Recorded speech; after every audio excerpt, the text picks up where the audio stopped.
guys, ngayon ay pupunta tayo sa court basketball dito sa plaza, dito sa Hampton Garden. At ito upang mag-volleyball tayo. At may dala nga pala akong kumain ng tuyo para may merienda din kami mamaya. At ito nga pala yung pang-volleyball. Tara.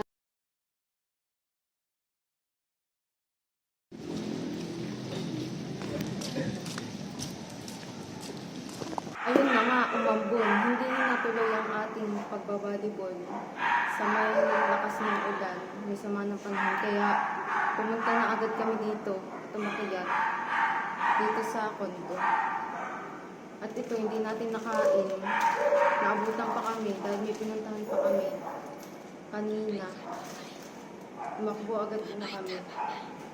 So, kaya bukas na lang tayo magpapatuloy pumunta ng court sa basketball dyan lang sa may Hampton Garden.